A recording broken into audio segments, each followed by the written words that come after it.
Most Innovative Companies is sponsored by Elastic. Empower your teams by turning data into action with Search AI. Arm your site reliability engineers with real-time insights, your security analysts with analytics powered by AI, and your developers with advanced search capabilities. Visit us at elastic.co to learn more. Elastic, the search AI company.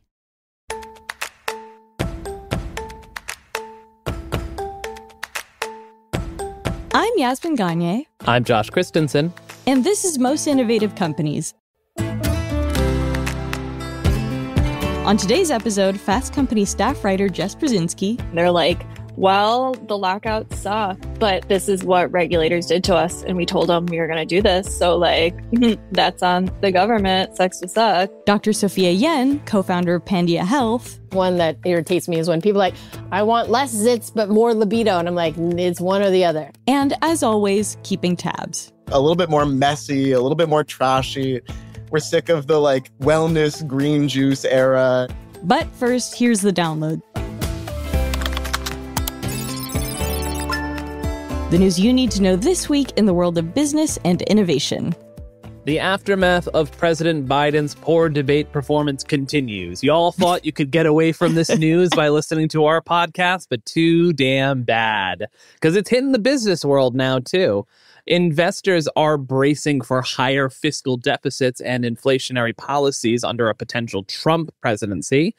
Probably the least of our worries from a Trump presidency, if you've seen Project 2025. Meanwhile, various business leaders have also joined the chorus of people calling for Biden to withdraw with an open letter that was sent out this past week. Do you ever feel like what we're watching is the media circus on a basketball team before the team manager gets fired? This is kind of the vibe. You know what I mean? Yeah, it does feel a little bit like the Brooklyn Nets circa 2022 before Steve Nash got fired and then KD left and James Harden left and Kyrie left and now the Brooklyn Nets are just a shell of themselves. Our country's the Brooklyn Nets. Our country is the Brooklyn Nets. We're too expensive. And nobody cares about us as much as we care about ourselves. And there's a better country just north of us. I'm talking about the Knicks is Canada. The Knicks is Canada. Two major company acquisitions this week. After long deliberations, Paramount Global accepted an offer to merge with Skydance Media, who will pay $2.4 billion for a controlling share of the company. And HBC announced that it will acquire Neiman Marcus Group for over $2.5 billion. The deal will establish a new Saks Global that includes Saks Fifth Avenue, Saks Off Fifth, Neiman Marcus, and Bergdorf Goodman. A lot of billions. Also, I just want Saks to create more avenue-based stores. So it's like Saks Fifth Avenue, Saks Sixth Avenue. Yeah, Saks. The sad place. Sad Saks on Fifth Avenue. It's just gray athleisure. It's sad Saks. Yeah. Federal Reserve Chair Jerome Powell testified to Congress members that interest rates won't be cut until they hit a goal of 2% inflation. According to the Fed, it was at 2.6 in June compared to the 9% peak we saw in 2022. They promised us interest rate cuts. I was waiting for those. Our man Jay Powell is a cautious king. Yeah, he's cautious. I respect the cautiousness, but also they came out and were like, we're just going to keep cutting, baby. And now they're like, no, pump the brakes. No. The Chinese electric vehicle company BYD is set to build a billion-dollar factory in Turkey, competing with Tesla to be the top electric vehicle manufacturer. Earlier this year, an extra 17.4% tariff was placed on vehicles BYD was importing to the EU. But because Turkey is in a customs union with the EU, vehicles can be shipped from there tariff-free. I can't wait for the cage fight match between whoever the CEO of BYD is and Elon Musk. Between the Chinese Communist Party and Elon Musk.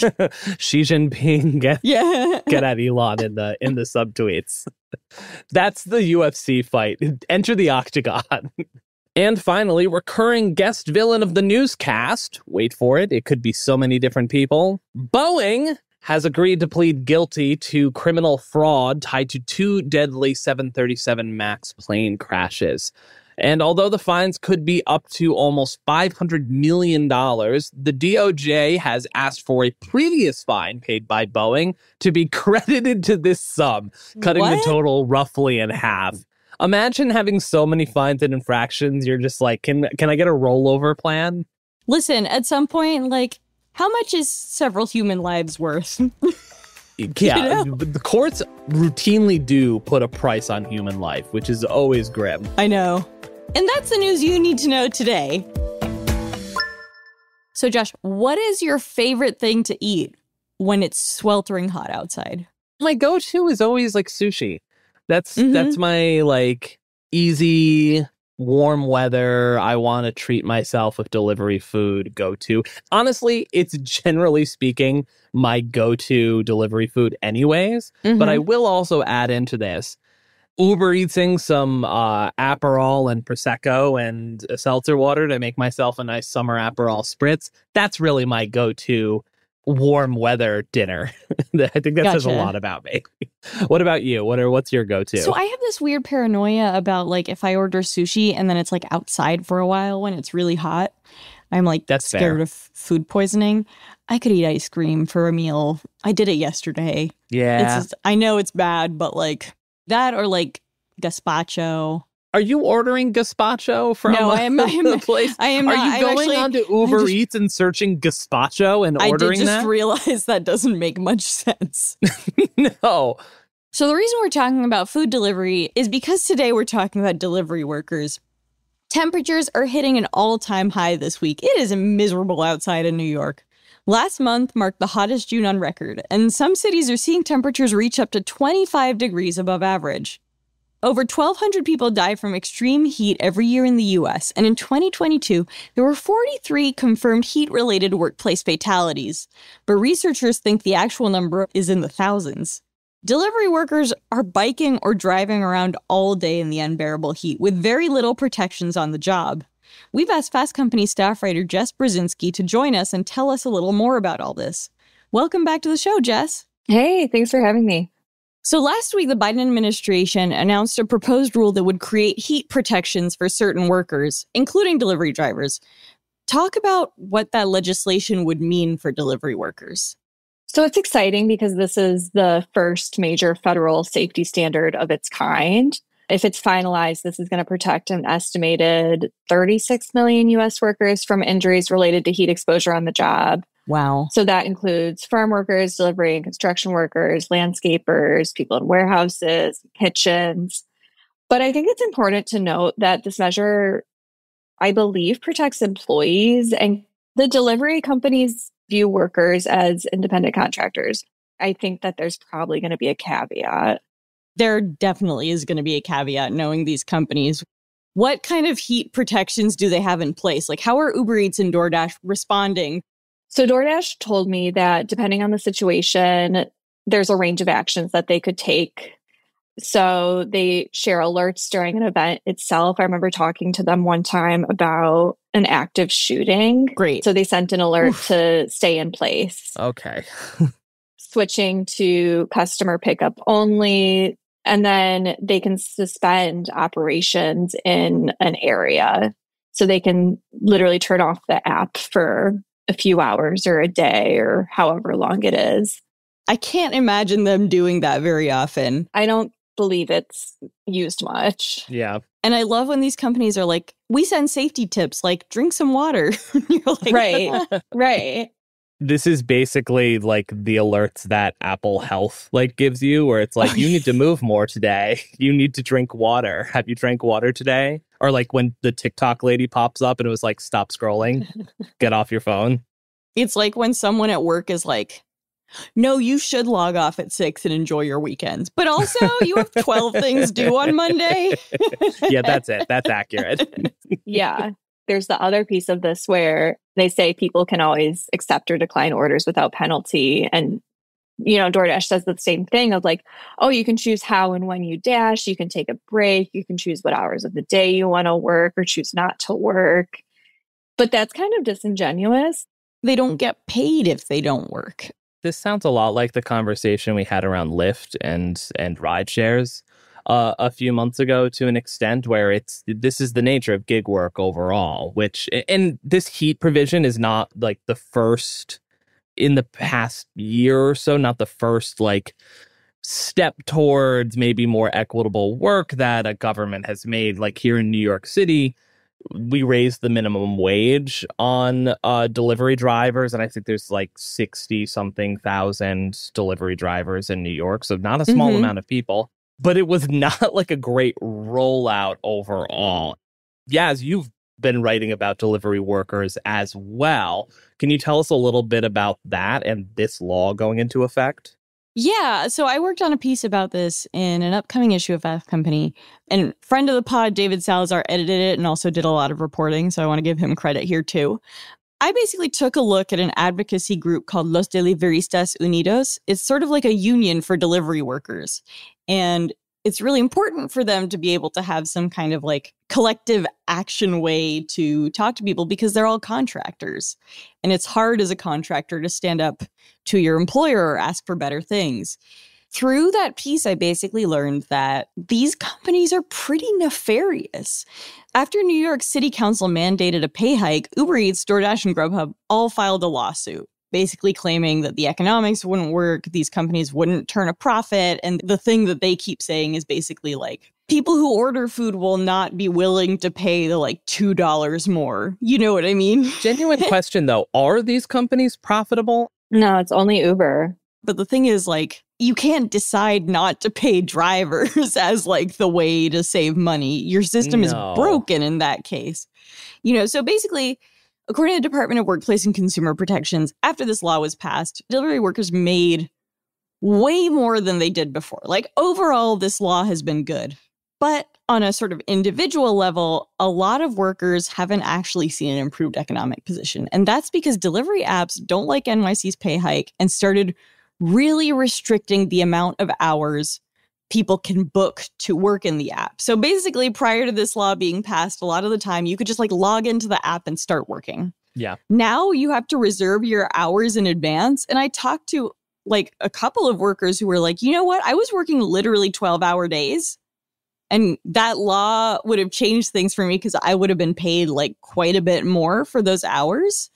But now I can only book 2 hours a day. And yes, I get paid a little more for those 2 hours, but like it doesn't really map out to a better economic position at all. And it's really frustrating to not be able to forecast your income anymore. That's not great. No, overall. it sucks. I remember I worked at, restaurants throughout college and then like my early years in New York City. I mean, this is a constant thing where when things get more expensive, they just start cracking down on hours and slash your hours, and you don't have control over that. The delivery companies acknowledge that this is a bad situation. They're like, well, the lockouts suck, which is what they call when you can only use the app at certain times. But this is what regulators did to us, and we told them we were going to do this. So, like, that's on the government. Sucks to suck. They know it's bad.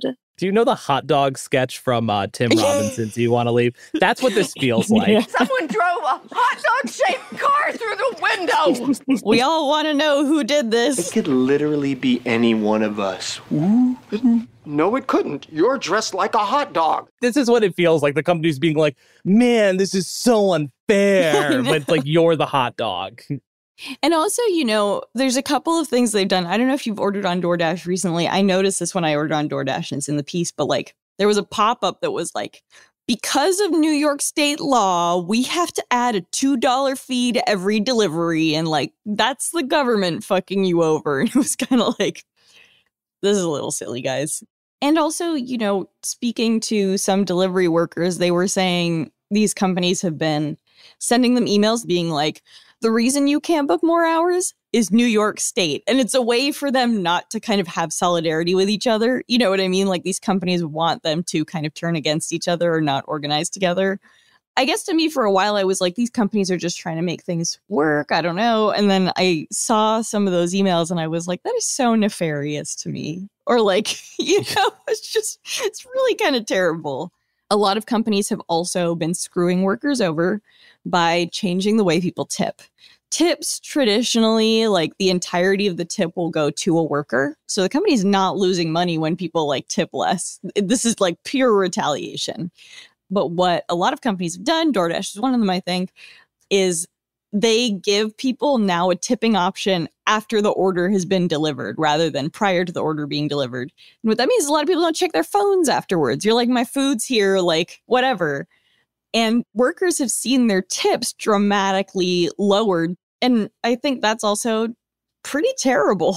That's awful. So, Jess, has anything come up beyond this heat provision from the federal government, beyond New York City's minimum wage increase? Like, what's the next step here for worker rights?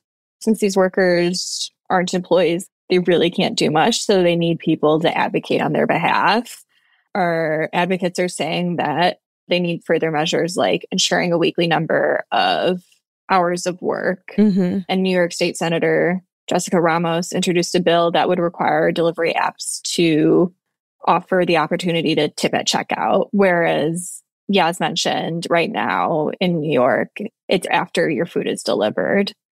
And these labor organizations, they're going to keep working for delivery drivers and continuing the fight for more benefits and protections. And it's definitely not an easy road, but I can't imagine it ending anytime soon. Yeah. So workers have limited recourse. They need advocates. So what can I do next time I order way too much food on Grubhub to support these delivery workers? Tip. Well, yeah. Yeah, and tip a lot. For a while, I'm guilty of this. You know, if it rained a lot or if it was this hot, I'd be like, maybe the solution is not to order because like I don't want to put somebody through that. But the thing is like they want to make money. They want these jobs. They want more hours. So the best thing you can do is compensate them fairly. And by that, I mean, leave them a fat tip. Jess, the final serious question I'll ask you. What's the last thing you ordered from Grubhub?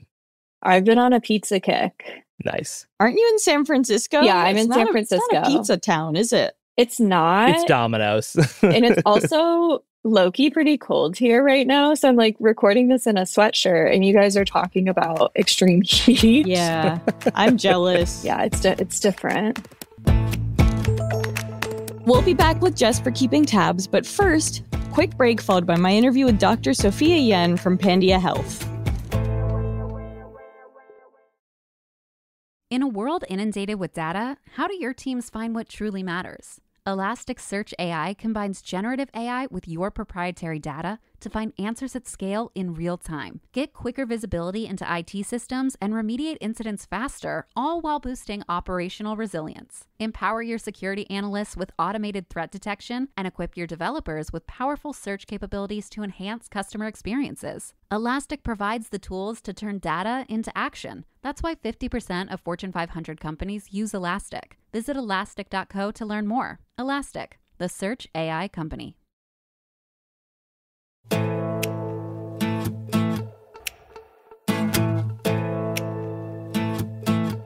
Pandia Health is a telemedicine company that specializes in birth control, menopause medication, and acne prescriptions. I spoke to the founder, Dr. Sophia Yen, about changing how people get essential health care, using algorithms in telemedicine, and how our political climate impacts Pandia's business. Sophia says that part of the motivation for founding Pandia came from the passage of the Affordable Care Act in 2010 and the cost of birth control being covered by insurance. But even though that improved access, she knew from personal experience and talking with other women that just having birth control on hand could be an obstacle. I was giving a talk to a bunch of doctors.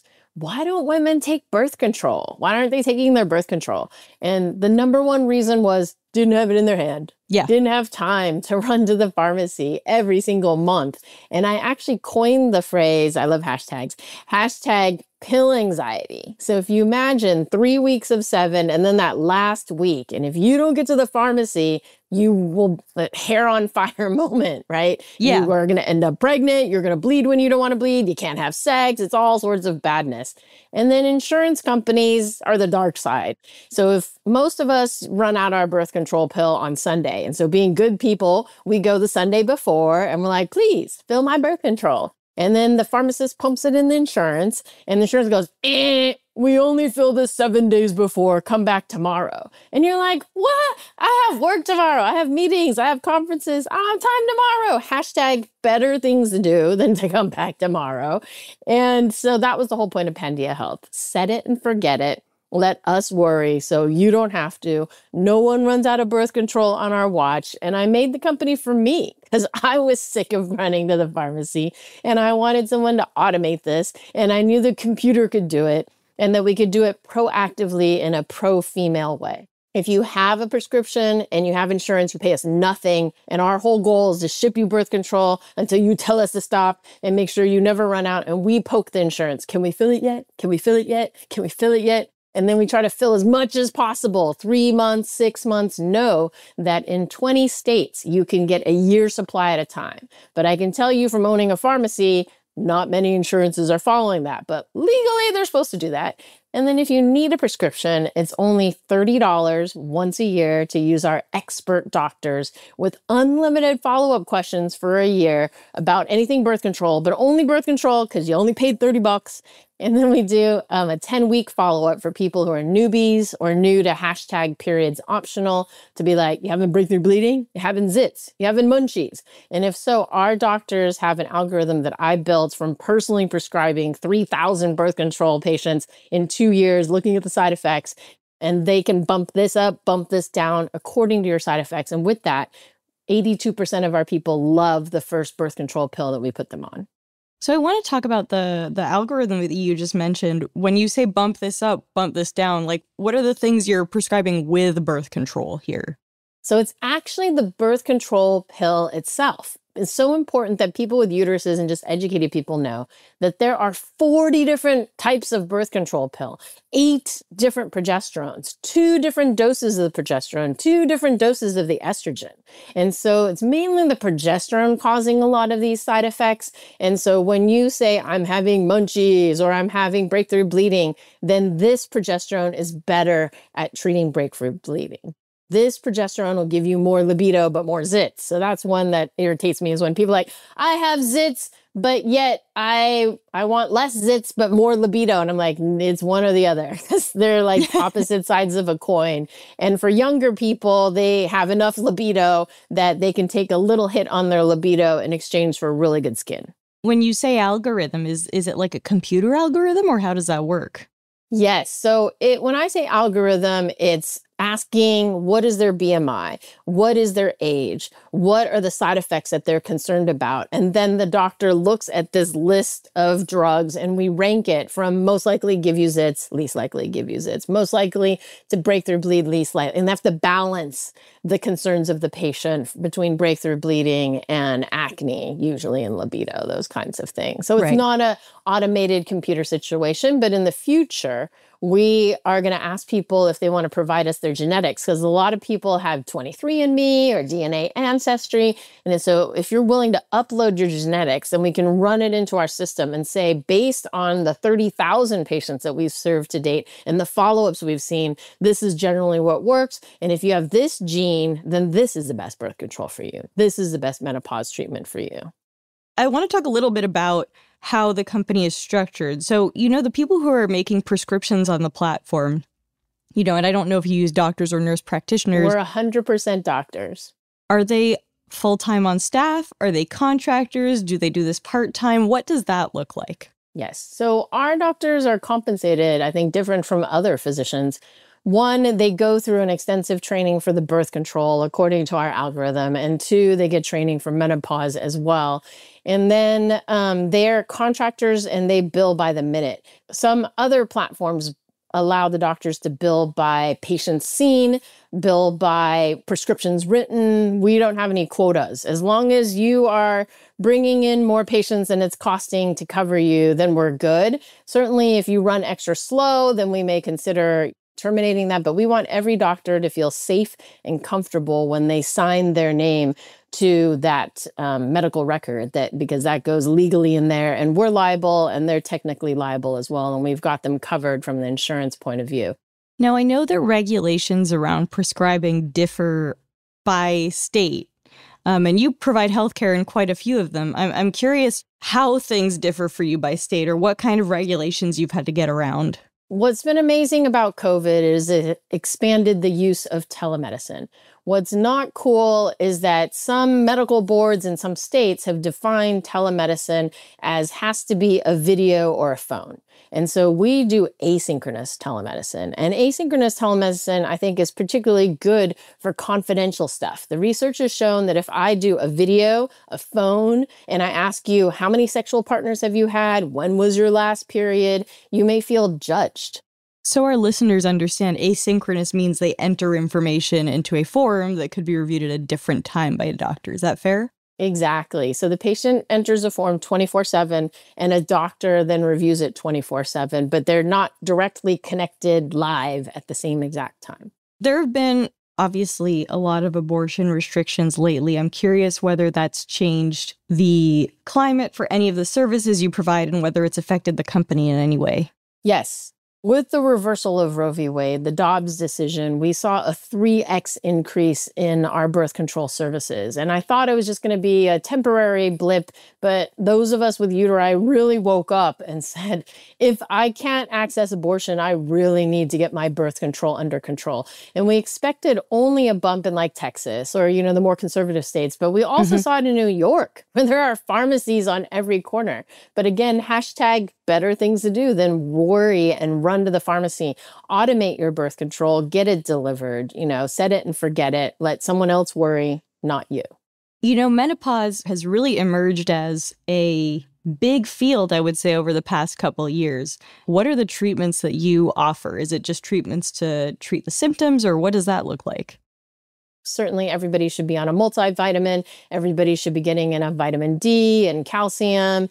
And fish oil is a great thing as well. But our value is that we can prescribe you and deliver to your door, again, so you don't have to run every single month to the pharmacy, estrogen and progesterone options. And when we also have non-estrogen and progesterone options, we have bioidentical estrogen and progesterone is our preferred.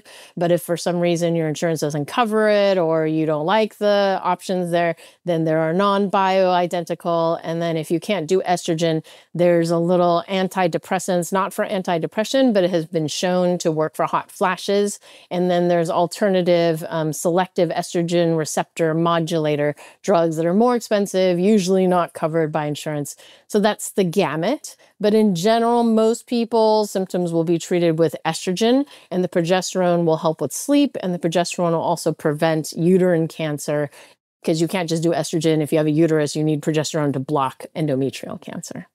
What are some of the biggest misconceptions when you see, or that you see in people using your platform? Yes. The biggest scare for estrogen is that it causes breast cancer.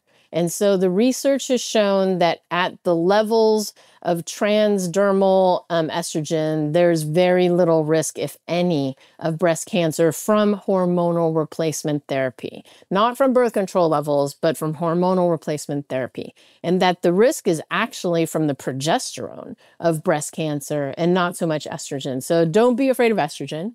And then the other is the Women's Health Initiative was the largest, HRT study. And it's really important for people to realize the average age of the woman starting HRT in that study was 63. And now we know that you need to start your hormones before 10 years after your last period. And so 63 is 2 years too far. And the way I look at it is at age 50, your body takes away your estrogen and says, thank you for your service, go ahead and die. And so I say they took away the estrogen, put the estrogen back, because you need it for your brain, you need it for your heart, you need it for your bones.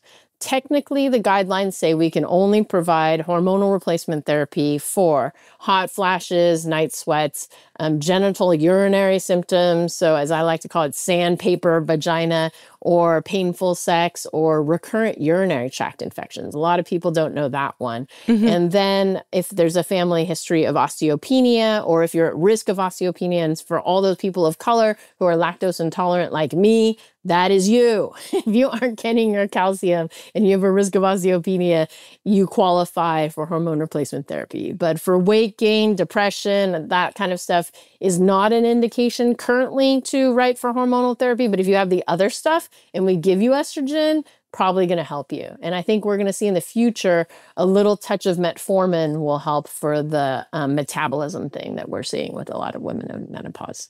You're a seed stage company, right? So you fundraised for this. Yes. I'd love to hear how you've thought about capitalizing your company and how you plan on doing it going forward. Yes. So we are raising another round right now. Because I went to MIT, because I've done my family's accounting since 4th grade, because I've been the treasurer of every organization, I know how to make a spreadsheet. I know how to make a budget. I know how to bring in more income than I expend. Women's health and menopause is a hot field, and there are people understanding the need for expert care in menopause.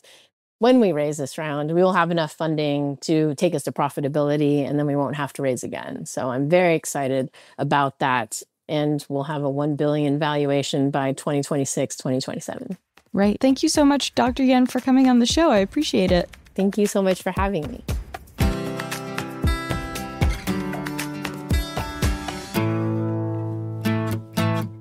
Okay, we are back with Jess, and it's time to wrap up the show with keeping tabs. This is where we take a look at millions of open tabs clogging up our computer memory space and pick something to share. And this week, we're also joined by one of our interns who's been helping us out with production on the podcast, Henry Chandonnet. Welcome to the show, Henry. Say hi so everyone can hear your voice. Hey, Josh. Thanks for having me. So, Jess, since you're our guest, let's start with you. What are you keeping tabs on? Okay, so quite literally, I checked, I have 294 tabs open on my phone right now, which is That is so stressful. horrific. Hell yeah. But the thing I'm most excited about, and I have repeated tabs open, is getting tickets for the Long Legs movie that comes out this week. Which I'm so excited to see so that. excited. What is Long Legs? I've missed this somehow. It's a new horror movie. Nicolas Cage is a serial killer who goes by Long Legs. Nice. And they've been really quiet with giving away anything else aside from that. Like, you don't know what he looks like as the serial killer. There's this whole thing about the reveal in the movie that he looks so horrific that the actress's heart rate shot up like 100 points when she saw him for the first time. I hope the reveal is that it's just Nicolas Cage. Yeah. Like, in like family. He looks like he's in Family Man. He put some extra shoe polish on his hair and Tipp-Ex on his teeth. I mean, he is terrifying. He really I don't know how is. I've missed knowing that this was coming out. I'm such a horror movie junkie, and I missed this. Yeah, watch the trailer. It's supposed to be like Silence of the Lambs-esque. Okay, I'm into Yeah. that. That's a scary movie. Yeah. Henry, what are you keeping tabs on? Yeah, so do y'all know what Brat Summer is? No shit, Henry. No. Oh. You know what that is? How do I Josh. miss everything? My cultural lexicon is shitty. So this is based off of the new incredible Charlie XCX album, Brat, right? It's this amazing, yeah. like, kind of rave techno pop album. And all of these fans have now been empowered to have their Brat Summer, right? It's being a little bit more messy, a little bit more trashy. We're sick of the like wellness green juice era. Now it's time to just have a little bit of mess. I'm loving it. I'm loving the album. It's a Brat Summer. What's the messiest thing you've done since the album came out? Henry, you don't need to answer that. You are an intern here. This I'm feels trying like to get you in abuse. trouble. Yeah. I saw a tweet that was like, you thought you were having a Brat Summer and now you're on antibiotics. That's terrific. Josh, what are you keeping tabs on? Not anything nearly as fun. This is going back to my theater roots. I got to bring that back up again. But my computer right now is populated by so many tabs on basically the state of regional theater in the country. So I've just been diving into some data on the numbers around regional theater, and I don't think people completely understand how big of an industry professional theater is nationwide. There are roughly 1,800 professional regional theaters across the United States. For context, there are 1,897 Targets in the United States. So this is a huge employer of not just actors, but stage managers, carpenters, tech crew, front of house staff, not to mention is really like the lifeblood of a lot of communities. And it's like, it's not great out there right now for these theaters, for these businesses across the country. I think art as a public good is a good thing to talk about, but art as a driver of local economies is something that needs to be explored. More people go see theater than go to NFL games in the country. But Yaz, hopefully something that's less of a downer overall, maybe? What's your keeping tabs? So, like everybody, I've been trying to figure out what the hell is going on with the Democratic Party. Honestly, shame on them. It's a fucking gerontocracy. So I obviously have been reading a lot about Kamala Harris, who is a ridiculous woman. And to be honest, like, I think we can say, like, good or bad, at least we can say she's ridiculous. And I have to mention, I mean, Kamala has so many good clips, from the "Did you just fall out of a coconut tree" clip, but my all-time favorite remains the Venn diagram clip. Because I have constructed a Venn diagram on this. Remember those 3 circles, how they overlap? I love Venn diagrams, so I just do. Whenever you're dealing with conflict, pull out a Venn diagram, right? And so, you know, the 3 circles. I just love them. The circles, they come together. Then she like laughs a bunch, and then she points at someone. She's like, "You get it." That's me in pitch meetings. Yeah, exactly. Same here, but I'm not, running the country, so I'm running a podcast with some listeners. That's it for Most Innovative Companies. Thank you all for listening. And Jess, thank you for joining us. Thank you. And Henry, too. Thanks so much for coming on. Thank you. Our show is produced by Avery Miles and Blake Odom, editing by Julia Shu, mix and sound design by Nicholas Torres, and our executive producer is Josh Christensen. Remember again to subscribe, rate, and review, and we'll see you next week.